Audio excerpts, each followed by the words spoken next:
সোহরাওয়ার্দী উদ্যানে চলছে জামায়াতের শ্রমিক কল্যাণ ফেডারেশনের সম্মেলনে জামায়াত সহ 11 দলীয় জোটের শীর্ষ নেতারা যোগ দিয়েছেন।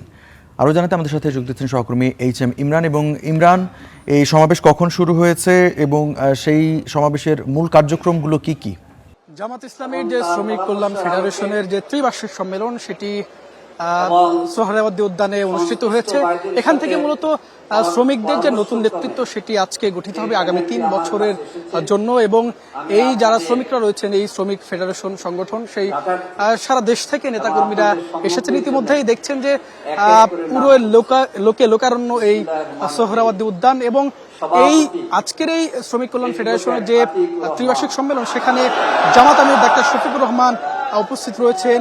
পাশাপাশি জামাতের যে অন্যান্য কেন্দ্রীয় নেতৃবৃন্দ তারাও কিন্তু এখানে উপস্থিত রয়েছেন। পাশাপাশি আমরা দেখছি যে 11 দলের যে সকল কেন্দ্রীয় নেতারা তারাও এখানে এসেছেন। এই যে শ্রমিক সম্মেলন এটি মূলত সেই সকাল থেকে শুরু হয়েছে, এখনো সেটি চলমান রয়েছে। পুরো দিনব্যাপী এই সম্মেলন হবে এবং এখান থেকেই নতুন যে নেতৃত্ব সেটি সংগঠিত হবে। একটু আগের কথা যদি বলি তাহলে এখানে যারা কেন্দ্রীয় নেতৃবৃন্দ তারা বক্তব্য রাখছিলেন, তারা বলছিলেন যে আসলে এই যে সরকার বা বিগত সময়ে যারা সরকারে ছিলেন তারাও কিন্তু শ্রমিকদের মূল্যায়ন করতে পারেনি।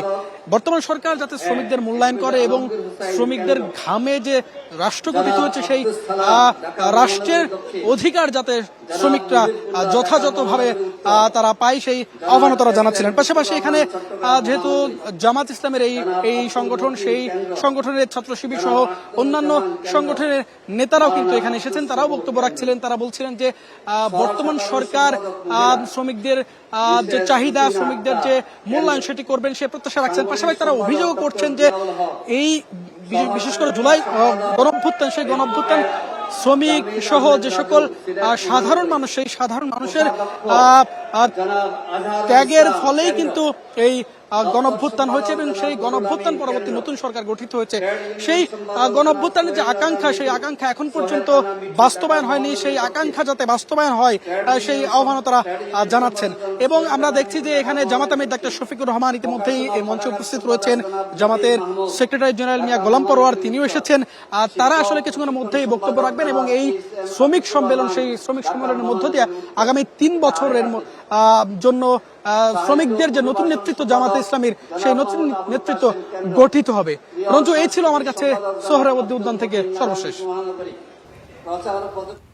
ইমরান, আপনাকে ধন্যবাদ।